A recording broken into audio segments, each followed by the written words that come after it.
Thank you for attending. You're very lucky to have discovered this technique. You're really, really, really lucky. So I'm going to tell you about my experience, and at the end, I'll give you some helpful tips and answer any questions you may have. So I discovered this technique in 1998. So at that time, my life was a total disaster. My personal life and my professional life. And one time I was just driving around and I passed this Buddhist meditation center in New Britain, Connecticut. Had never meditated before, and I decided to stop by, see what this is all about. And I walked in there and I just sat down in the circle and started meditating with everybody else. But I didn't know how to meditate. And somebody there said, "Why don't you take a meditation class?" And they pointed me out to a different technique, and I was going to look into that. And a woman there invited me to her place for tea. And I was in her house, and I was just looking at her bookshelf. And I noticed this little yellow booklet. And just out of curiosity, I pulled it out, and it was a manual of self-awareness by Luangpor Teean. And I saw this strange arm movement. Like, what's this? But it was fascinating. And I said, "Can I have this?" And she said, "Sure, go ahead." So I took it home and I tried to do it all by myself, and it just didn't feel right. It felt really awkward. And there was this telephone number in the book, and it was in Thailand. Now this is back in 1998. So I called there, with an old-fashioned phone, and I spoke to somebody there who only spoke Thai. Of course, we couldn't carry out a conversation. That was the end of it. And then somehow I discovered Michael, maybe online, and then I found out about a seminar in Chungyan Monastery with Achan Da. And it was a weekend retreat, and that's where I learned this technique. And after that weekend, all I got was a headache. That was it. But I practiced, and I practiced about 45 minutes to an hour a day. And it took me about 3 weeks or so to see my first thought. But I was still really confused. And but then I kept practicing. And then suddenly there was just a flood of thoughts and images and voices. And that was just endless. And so that's the early stages of the practice, the objects of insight. So, and I didn't even know it at the time, but I was in the dark night of the soul, which lasted about 4 years. And hopefully that's something you won't go through. But it was a period of deep loneliness, abandonment, fragmentation, darkness. But I kept practicing, and every so often I would go to Michael's center, which started off, I think, in New York City. I was there for a while. So, but I really didn't know what I was going through. It was total chaos. And after about 10 years, my mind was in a good place, where I felt like a normal human being again. So anger, for the most part, was eliminated permanently. I would say, so after 10 years, so after the dark night of the soul, I would say 30 to 40% of my suffering was permanently eliminated. Just for the fact that the dark night of the soul is over. And then I would say after 10 years, about 70% of my suffering was permanently gone. So I didn't really know it at the time. It's just that looking back, I can say how much had disappeared. So I was in a good place after 10 years. And after 10 years, my sense of psychological time was gone. So I had no sense of, psychologically, of the future or the past. So my mind was not bouncing back and forth. That gives you the impression of time. So you have that. I had that sense of eternity at the 10-year mark. So, and I was still, but at that point, when I was formally meditating, my mind was always on its best behavior. So my mind was not generating any thoughts while I was formally meditating. So after 10 years, I stopped the formal meditation, but I was still constantly aware of my bodily movements, but in a natural setting. So I took more daily walks and longer walks. So that's how I was cultivating my self-awareness for the most part, along with doing the daily chores, driving, washing dishes, and so on. But so after another 6 or 7 years, I would say another 10% of my suffering had permanently disappeared, gone. But I felt like I was stuck, and I didn't know what to do. How can I progress faster? So what I did was I found ways to stir up the defilements. So what I did was I leaned into discomfort. And what I did was, so instead of instead of intentionally thinking things on how to deal with things, how to deal with the discomfort, I let the awareness confront the defilements. So the cat was looking for mice, it was looking for new ways to find mice. So what I did was I looked for ways to lean into discomfort as much as possible. It was like a test for myself, a test of the awareness. How strong, how fast was the awareness? So what I did was, this is really strange, I started taking daily cold showers. Now just imagine, you step into a cold shower, what happens? All right, you want to flee. There's nothing wrong with the cold shower. You could stay in a cold shower for a long time before you're in any danger. But the mind, it's looking for ways to escape. Perfect. That's how defilements are stirred up. You could see that conjured up in your head. The scary pictures, the scary feelings, the fear. You're letting I let the awareness confront that. And that worked, that helped. And then I doubled down on the discomfort. Then I started with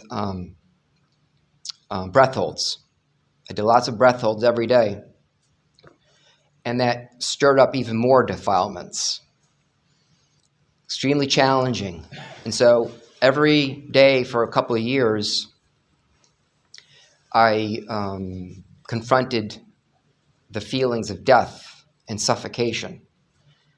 And yes, I felt miserable, but it was good for the awareness, because that's how the awareness got stronger and more powerful.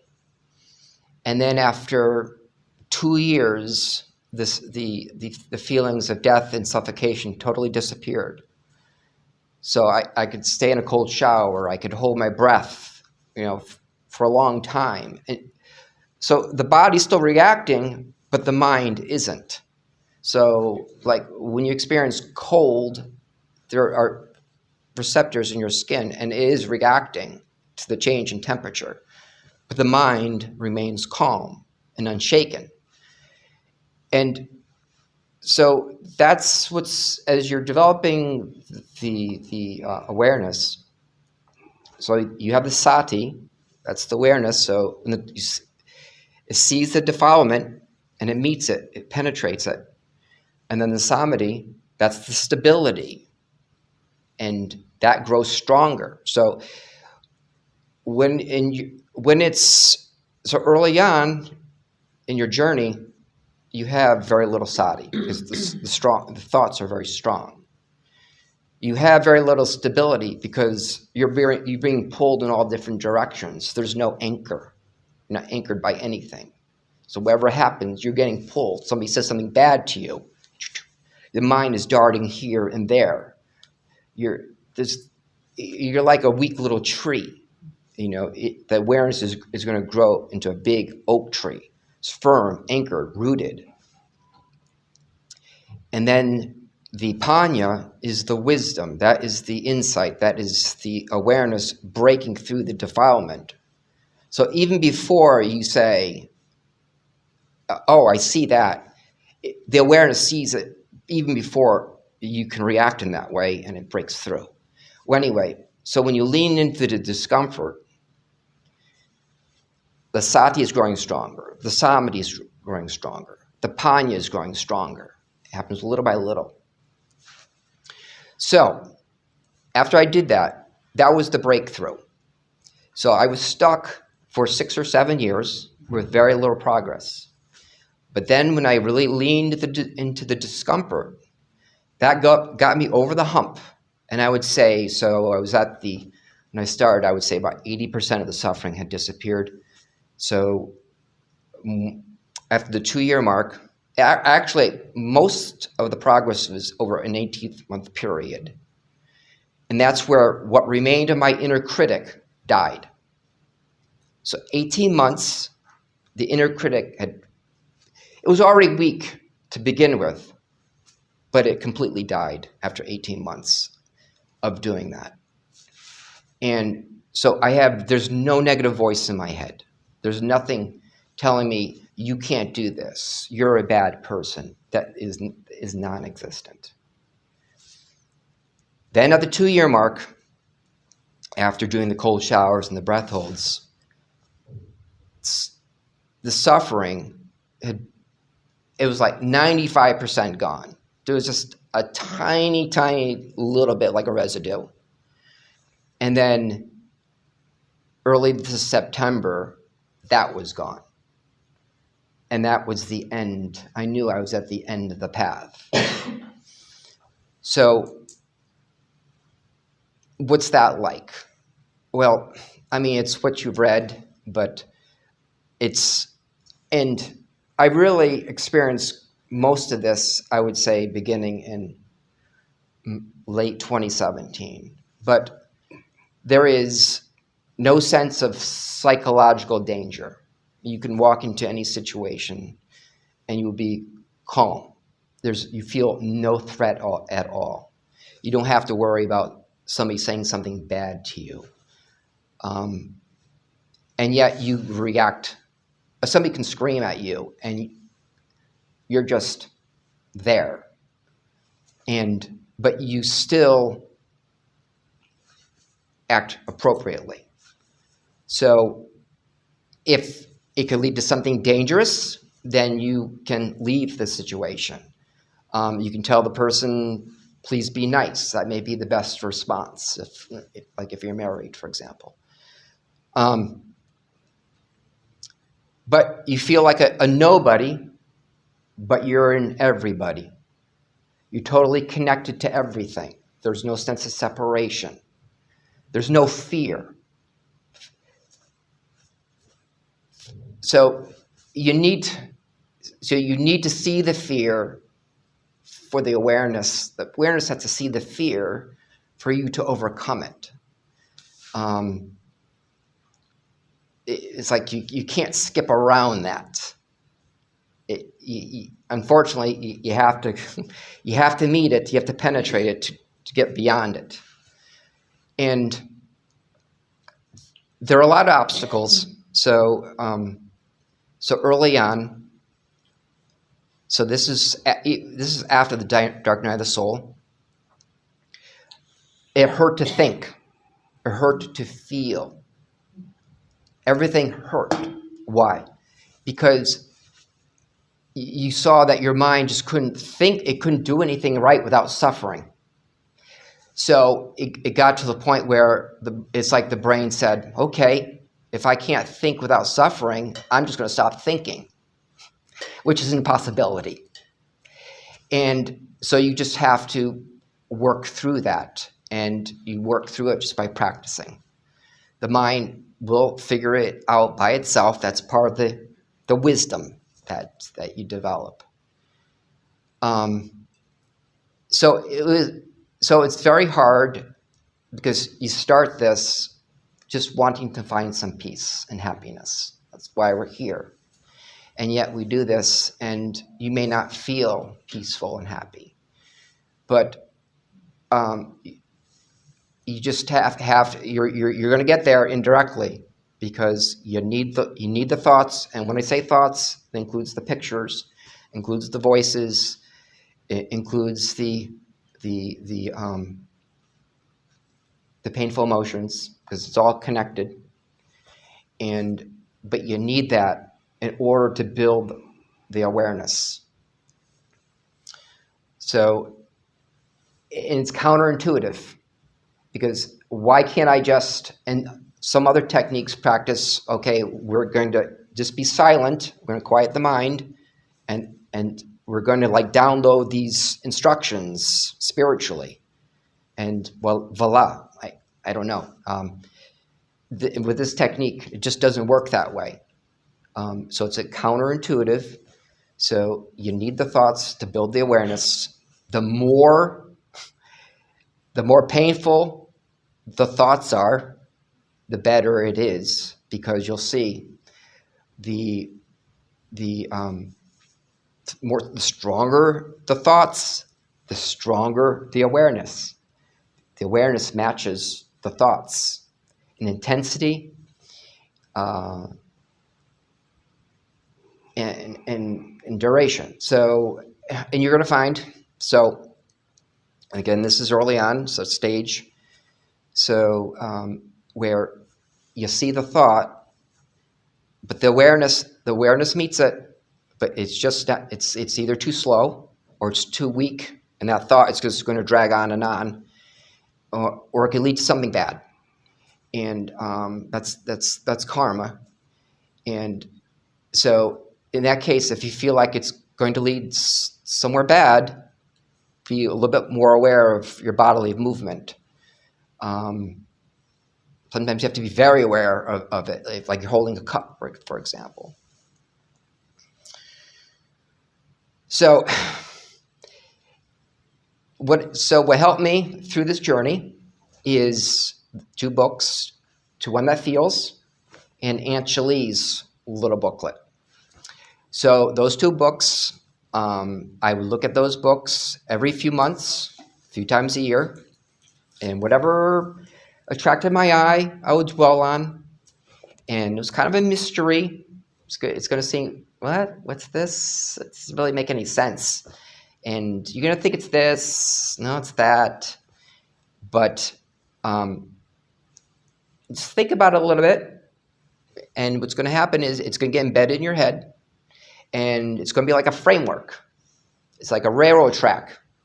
So your mind is going to be anticipating things like, okay, I've been here, now I'm going somewhere over here.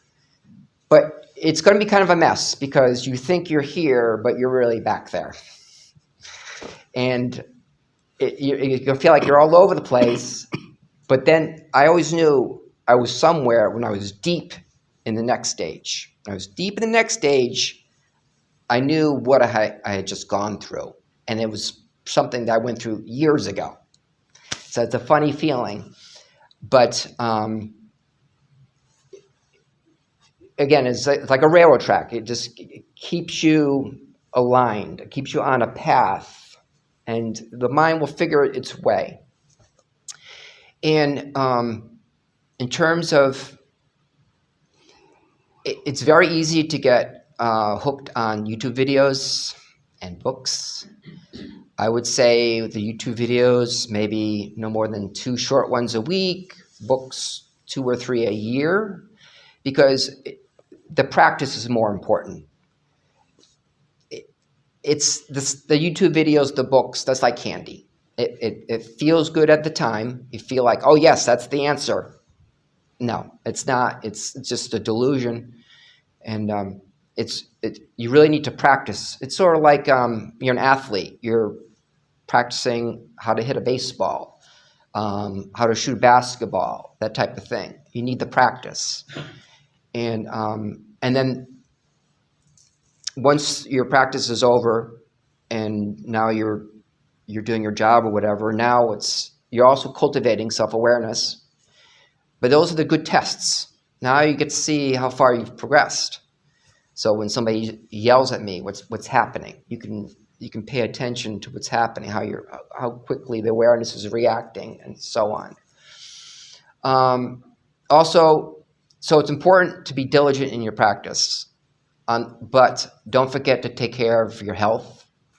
Don't forget to spend some time with your family. Don't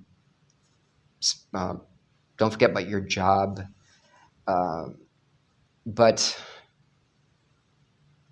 And you could always course correct. So you can set yourself some guidelines, because the awareness at some point, when it gets developed to a certain point, it is going to guide you on how to behave and what to do and what you want to do with the rest of your life. But until you get to that point, it's not going to be strong enough to give the proper guidance. That's why it's important to set yourself some guidelines early on, which you can always tweak. But I mean, like, for example, with your job. Okay, I'm not, I want to be enlightened. It's not important for me to earn a lot of money. That's not really healthy. I wouldn't work 100 hours a week either, but because I think the practice is the most important thing. But you still have to earn a good living and support yourself. So this is what I've been through. It has been a tremendous experience. It's a hero's journey where the hero disappears and the journey disappears. There's, in terms of, like, I always heard about love. It's all about you're going to be. It's all about love. You're going to be a loving person, and so on. It's really a state of neutrality, but it's not an empty neutrality. It's a neutrality where it feels full. We're always contented. You could actually, you will feel the presence growing inside you. So it's going to start like there's nothing in your tank. But drop by drop, it accumulates. And it will get to the point where you can feel that presence. And it's firm, but it's supple. So that's the anchor. You will feel courageous in a normal way. It's not a boastful way. You will feel like you can tackle anything. And you'll see your life change in ways that you can't anticipate. And so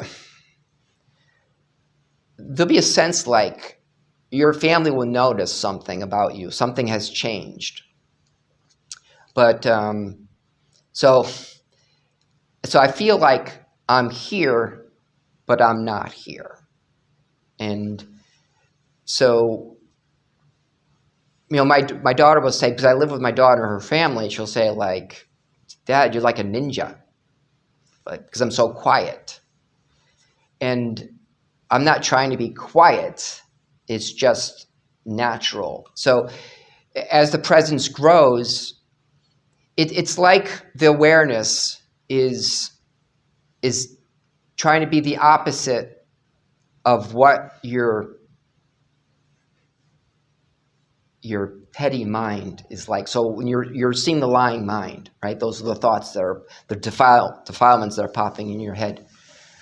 So it's like the awareness it's seeing that, it's seeing the deception, seeing the constant lies, and it tries to, it's the exact opposite of that. So you will not tolerate lies. You want the truth, because the truth is free of suffering. It's the truth it's the actuality. It's the actuality of the moment that you're learning to abide in. So it's like you don't want to be around nonsense anymore. No need for the mind games or anything like that, because you've seen how your normal mind thinks, and the awareness wants nothing to do with that anymore, because that's just all suffering. That is just garbage. And so it learns to live without it.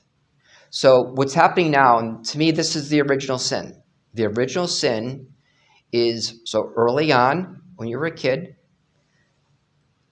a thought popped up in your head, and and the mind just ran down that rabbit hole. And it felt good for a little bit.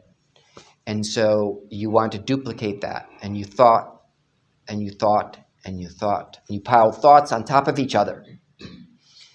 And the mind could do nothing else. It thought, okay, a thought, I will chase that thought with another thought. I will get rid of this thought with another thought. It goes on and on and on. And so before you know it, your mind is just all duct taped with thoughts. And the mind is, in a way, dumb. It just doesn't know any better, because it didn't learn another way. And it was so easy to make that mistake, because the awareness to begin with was so poorly developed. And there was nobody around us to teach us. And without Luangpor Teean, you could live 1 billion years and you never would have thought how to do this by yourself. It never would have happened. So, unfortunately, because we had bad mental habits for so long, that's why, as we're learning this,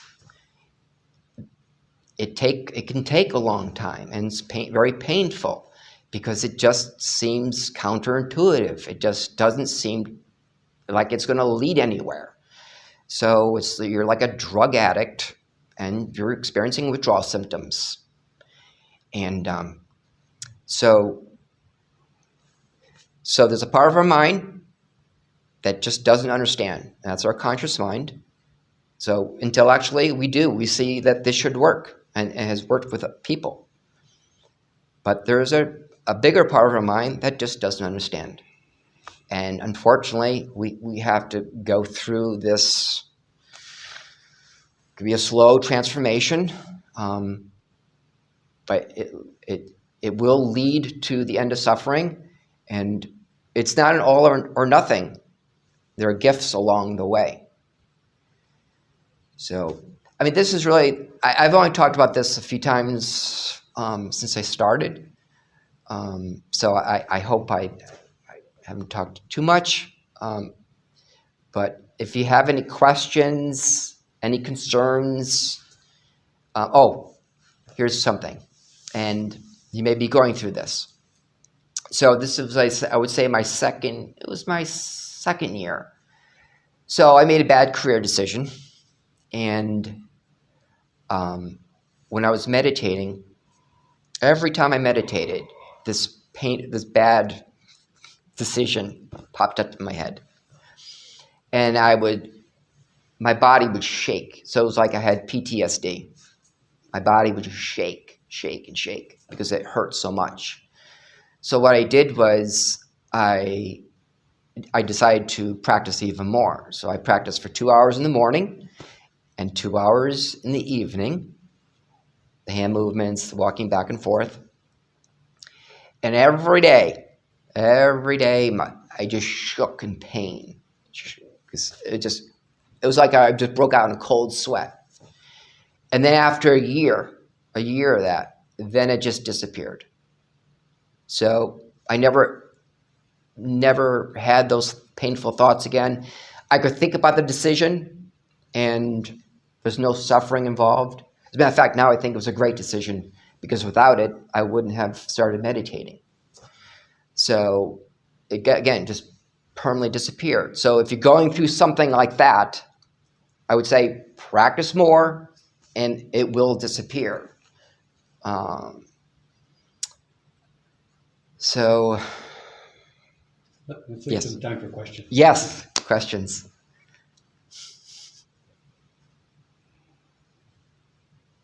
Good. I'm actually curious. I'm curious that you actually had to conjure up suffering by like taking cold showers and holding your breath. I think wasn't there enough other suffering in your life? Like, didn't you have like sick family members or people that like old people that you were taking care of, or death, or the typical, sufferings we have in life? No. So at that point, no. So at that point, like 70% of my suffering had permanently disappeared. So I was actually in a good state of mind, and my parents are still alive, and I didn't have to deal with anybody ill or nothing like that. So if I was still experiencing a lot of thoughts while meditating, then yes, I probably wouldn't have needed that. But because when I meditated, nothing was happening, I really had to look for ways to stimulate the defilements, because I felt like that's the only way I could progress at that point. So you were very lucky. I wouldn't recommend, frankly, holding the breath. I just personally don't think that's necessarily the thing that I would like be telling my students is, if I was a meditation teacher, Yes. I think that could be dangerous. Yes. So that's a good point. So I certainly recommend consulting with your doctor first. But I used the Buteyko method. So the Buteyko method is you're just holding your breath for very short periods of time. And it actually can lead to lower blood pressure, and it also increases your oxygen efficiency. So you breathe less, yet you're using oxygen more efficiently. So a book I recommend is The Oxygen Advantage by Patrick McEwen on that subject. But he just recommends it just to improve your health and improve athletic performance. I'm the one who used it as like a spiritual tool. But the thing is, you don't have to do the cold showers or the breath holds. You could think of other ways to lean into discomfort if you need that. I would have to think about that. Yes, if you need that. I have old age, sickness, and death happening in my life, so I don't need to conjure. I guess that was the point, that Right.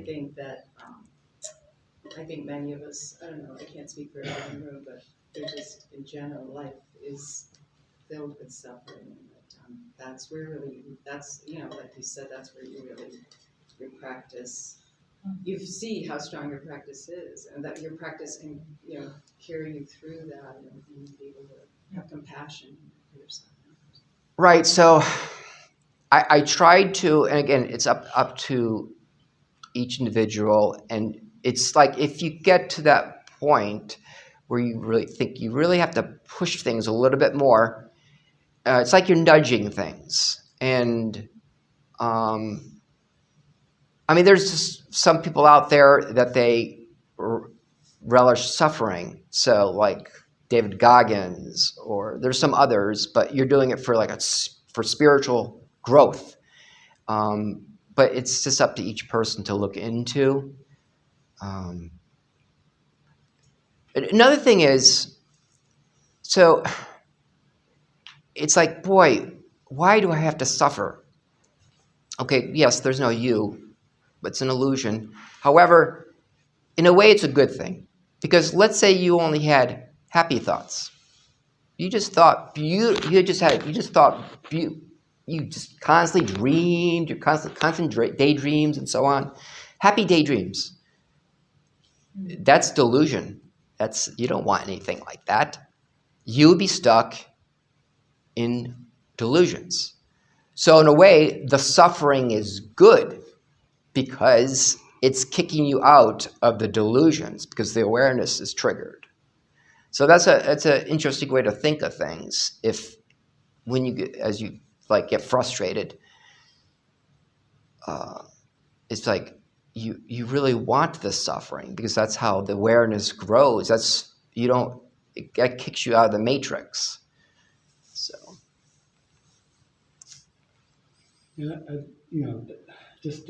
Yeah, thank you very much, Jim. Everybody's journeys look different. Yeah. And for me, I've had plenty of suffering in my life too, but the practice itself has never been painful for me. I'm not doubting at all the truth of Jim's realization at all, and I'm not doubting at all that path worked. But so in terms of like intentionally creating suffering, it's up to you if you want to try that. I also had enough suffering naturally happening. I didn't have to do that. But the point is that Jim is sharing with us is to meet the suffering. It's the suffering. The dukkha is your teacher. The defilements are your teacher. So before coming to this kind of practice, you might try to distract yourself from it. And so I think what Jim is encouraging us all to do is this is the opportunity to bring your awareness to it, to confront it directly. So rather than distracting yourselves like we might normally do. And as a psychologist, I just have to add, in terms of like just leaning into really uncomfortable thoughts. If somebody has PTSD, that might be problematic. Yeah. So you have to be careful. Yeah. You got to. Jim used his own awareness to kind of guide him, and you all have to do that too. Is use your own. You got to learn to be your own teacher and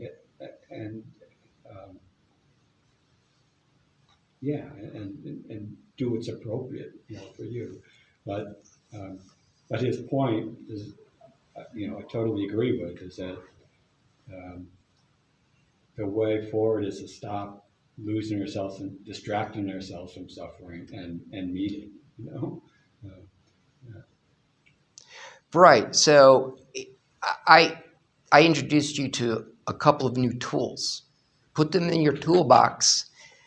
If you want to use them down the road, there they are. If you find other tools to use, go ahead. Because at some point you may get stuck, and you're going to need something to get you over that hump. And extra practice may not do the trick.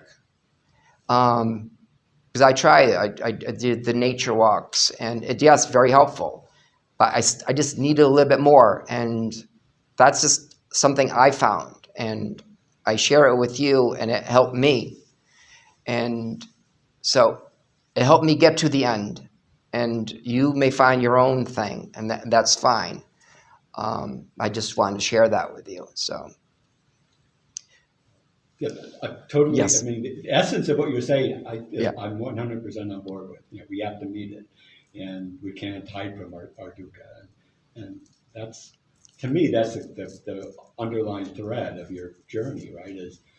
Is standing, coming face to face with it. Right. So, and this happened quite a bit over the years, right from the beginning. So, it at some points, it felt like my mind wanted to shatter. It felt that the thoughts had solidified into concrete. So it's like this awareness, it's breaking through. It's like grass growing through concrete, or it's chipping away at it. It's melting. All that is happening. And at times, I surrendered everything, especially while doing the cold showers and breath holds. But I surrendered everything to God, to truth, to actuality. I just surrendered, and I just let the awareness handle it. I couldn't handle it. I just went along for the ride. I let the awareness do it. And it just slowly, but it happened fairly quickly, but it felt slow at the time. But you surrender, and you just don't think you're going to survive it, but you do.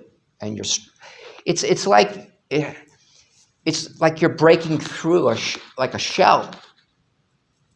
It's there. The presence is there. It's trying to break through, but there's so much hard things to crack through, to grow. It can be very hard, but you just have to let go as much as you can, but it's going to hurt. But the pain eventually disappears.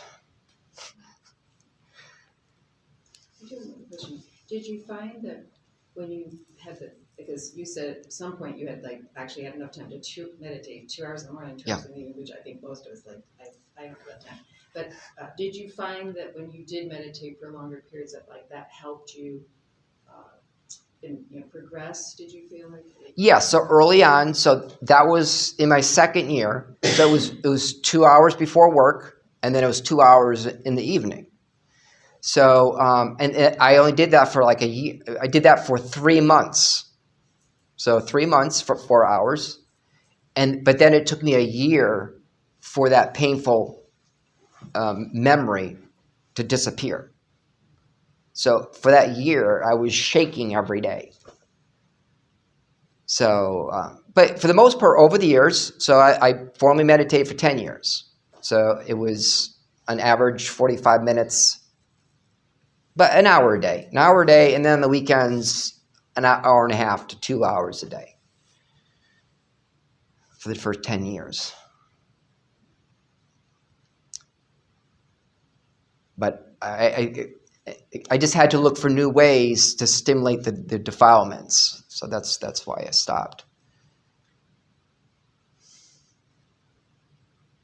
But do you have any questions about your journey? I mean, without going into details, just about the general structure? Any self-doubts or yes? Jim, did you have a teacher that was guiding you, or were you guiding yourself? Or you were the teacher? So I consulted with Achan Da, but he didn't really ask me lots of questions. He was there to answer, so I would consult with him. But so I would say for the first 5 years of my journey, I would often go to the center, but I lived quite a ways from it. And then I would consult with Achan Da maybe every 3 to 5 years. But it's those two books, To When That Feels, and Angelique's little book.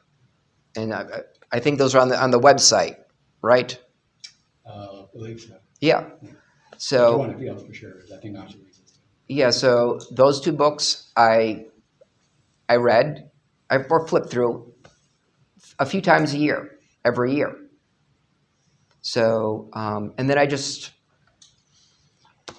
let just my awareness guide me. And so early on, I'm like, no, thoughts are bad. I can't think. I'm not supposed to think. I'm just supposed to be aware of my body. That's the wrong way. You have to accept those thoughts because you want that recycling, the birth, the death, constant. So the birth is the thought. The death is the awareness breaking through the thought and the thought disappearing. Birth, death, on and on and on and on. And that's going to happen hundreds or thousands of times a day. And then, but over the years, you're going to see the toxicity, the intensity, and the frequency dissipate. So the thoughts are going to get less frequent, they're going to get weaker, and they're going to get lighter. And then the awareness, on the other hand, is going to get stronger, it's going to get quicker, it's going to get wiser. Basically, all you're doing is, and this is pretty simple, is you're detecting the deception as it arises. So it's almost like you're solving chess puzzles hundreds of times a day, but instead of analyzing, you're just using pattern recognition. So it's like you're solving chess puzzles hundreds of times a day, and that's how the discernment, that's how the wisdom grows, because you're learning to detect how suffering originates, how it disappears. So when you look back, it's a miraculous, majestic process, but it's just while you're going through it for long periods of time, it feels like the opposite. But that's how it felt to me. Yeah. You had awareness for a long time. Was there a point in time where awareness shifted into awareness with loving kindness? Now, what do you mean by loving kindness? Sending, like when suffering would arise, like I practiced for many years, and all of a sudden, after many years, I started loving kindness started being sent to the suffering. Just not just awareness, but loving kindness, softening, loving myself, loving whatever was arising, sending love to it. After a while, after a number of years, it naturally shifted into loving kindness practice. So to me, loving kindness is first, everything feels wholesome and good. Because there are no... Not right away, but after a while. Yes. Yeah. Yes. Yeah, it certainly didn't start that way. Yeah. But, so about the 10-year mark, when 70% of the suffering had permanently disappeared, that's when that started surfacing. And, but see, you have the defilements have to disappear for that to surface. It's there, but it's covered over. And if you're always fighting through defilements, there's really not enough room for loving kindness. Mm-hmm. But if you can letting those thoughts arise without suppressing them, mm-hmm. is a form of loving kindness. Yes. So loving kindness too is also like listening to people, caring about them, but it's caring about them in not in an overly showy way. Mm. It's not like you're necessarily like showering people with gifts and money and stuff like that. It's more like you're just a peaceful presence. Mm. That's what. Now there are individual people have their own personalities, so your loving kindness is going to manifest a little differently than mine. But again, it's more of like just a peaceful, contented, caring presence. So that's how I see it.